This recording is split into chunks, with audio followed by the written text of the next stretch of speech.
सागर की लहरों से बचकर निकल जाना इतना आसान नहीं होता। जीवन कभी एक शांत नदी की तरह नहीं बहता, बल्कि इसमें हर दिन नई परिस्थितियाँ, चुनौतियाँ और अवसर आते रहते हैं। इन लहरों को रोकना हमारे वश में नहीं है, लेकिन इनके बीच स्वयं को संतुलित रखना अवश्य हमारे हाथ में है। यही जीवन जीने की एक सबसे बड़ी कला है। जो व्यक्ति परिस्थितियों को समझता है, उनसे सीखता है और धैर्य के साथ आगे बढ़ता है, वही जीवन में सफल होता है। मेरा ऐसा मानना है। हम इन लहरों से तभी बच सकते हैं जब हम अपनी परिस्थितियों को पहचानने और उन्हें ध्यान रखने और सही समय पर सही निर्णय लेने में हम कुशल हों। जो व्यक्ति अपने लक्ष्य, अपनी सीमाओं और अपनी क्षमताओं को पहचान लेता है ना, वह कठिन समय में भी रास्ता खोज लेता है। ऐसा मेरे पापा कहते थे।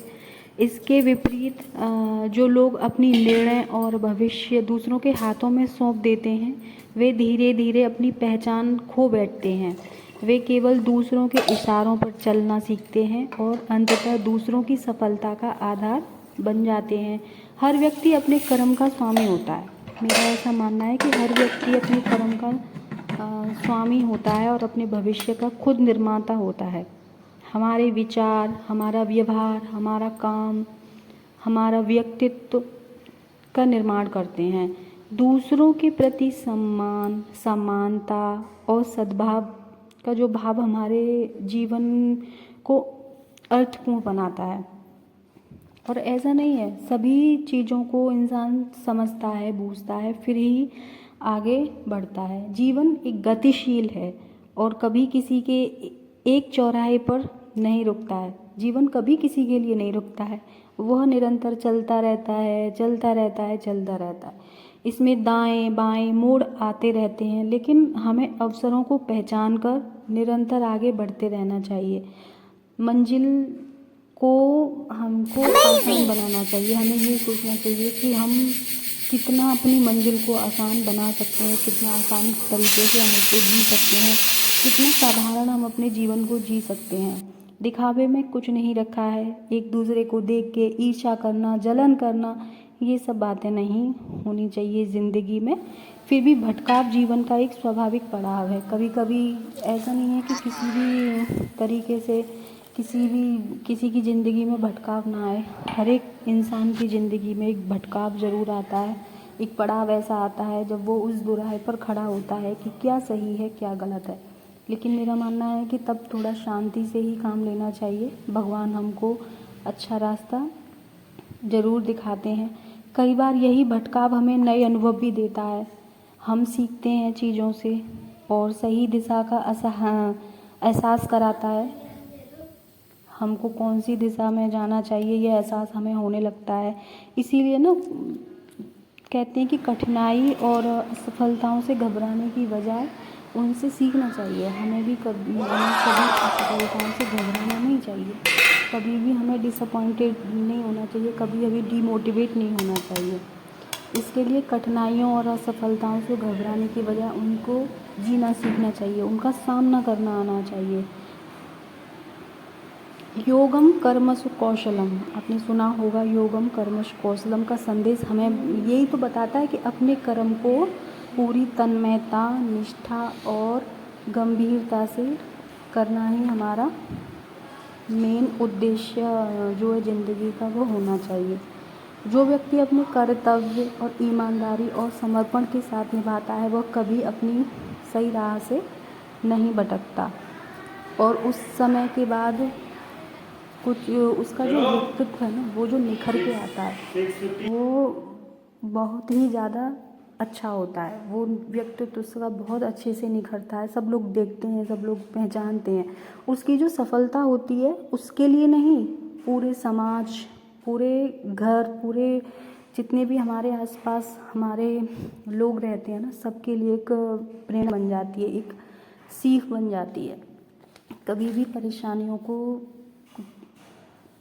ऐसे नहीं सोचना चाहिए कभी लाइफ में कि हमको क्या करना है क्या नहीं। सब कुछ ईमानदारी ज़िंदगी में बहुत ज़रूरी है। ईमानदारी से हम कोई भी काम करेंगे तो वो हमेशा पूरा होता है। भगवान पे हर चीज़ का भरोसा रखना चाहिए। मेरा ऐसा मानना है कि सब कुछ बहुत अच्छे से होता है ज़िंदगी में। जिम्मेदारियों से पीछे नहीं हटना चाहिए, चाहे हम ससुराल में रह रहे हैं, चाहे जॉइंट फैमिली में रह रहे हैं या हस्बैंड के साथ रह रहे हैं, हमें कभी भी अपनी जिम्मेदारियों से पीछे नहीं हटना चाहिए। खासकर जब बूढ़े सास ससुर हों घर में तो उनकी खूब सेवा करनी चाहिए। कभी हमें ये नहीं सोचना चाहिए कि हम बहू हैं या बेटी हैं या हमको बड़े बूढ़े हैं। बड़े बूढ़े जो घर के होते हैं ना, वो भगवान की तरह ही होते हैं। उनकी जितनी सेवा की जाए उतनी कम है। हम लोगों को उनकी सेवा करनी चाहिए, उनका ध्यान रखना चाहिए, हर चीज़ के लिए उनसे देखना चाहिए कि हाँ वो लोग खुश हैं कि नहीं। जब वो लोग खुश रहेंगे तो हमारा जीवन वैसे ही खुशी खुशी रहेगा। मैं आजकल देखती हूँ कि आजकल इतने वाईटी पे वीडियोस लोग डालते हैं कि मेरी सास ये कर दिया, मेरा ससुर ये, गाली गलौज करते हैं।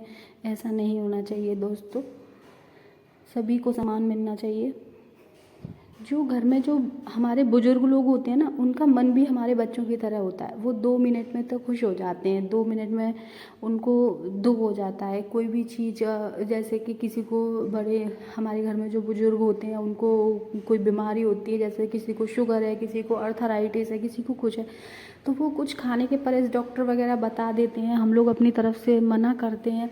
अगर वो रूठ जाते हैं तो ये नहीं सोच करना चाहिए कि वो रूठ रहे हैं, हम उनकी सेवा क्यों करें, वो हमको गालियाँ दे रहे हैं, हम उनकी सेवा क्यों करें। नहीं, बच्चों की तरह उनका मन होता है, सब चीज़ उनका खाने पीने का मन होता है। सब चीज़ दोस्तों उनको दिया करो। घर से बाहर जाओ तो कम से कम उनसे, वो मना कभी नहीं करेंगे। लेकिन अगर आप पूछ लोगे कि हम वहाँ जा रहे हैं तो उनको अच्छा लगेगा, उनका इसी में सम्मान है। आप उनको पैसे दोगे, रुपए दोगे, सोना चांदी हीरे कुछ भी दोगे, वो खुश नहीं होंगे।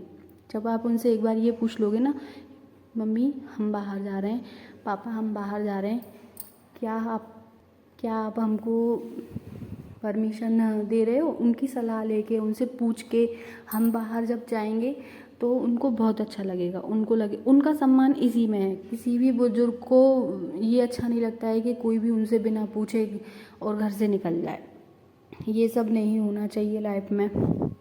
बहुत सारी बातें हैं जो आप लोगों से करनी है। धीरे धीरे मैं इस तरफ बढ़ने की कोशिश कर रही हूँ। अपने बच्चे, अपने घर के फैमिली मेम्बर्स को साथ लेके तो मैं हमेशा ही चलती थी। अब मैं सोच रही हूँ कि थोड़ा बहुत आप लोगों से भी कनेक्ट किया जाए। वो कहते हैं ना, ज़िंदगी बाकी है, नई है दौलत सिक्कों की खनक बताती है, नोटों की गड्डियाँ भला कहाँ शोर मचाती है। आधी गागर छलक जाती है, भरी गागर राही की प्यास बुझाती है अभी नादान ठोकर की शिकायत बताती है। सिखा जीने का हुनर और हर ठोकर उसका नया सबक दे जाती है।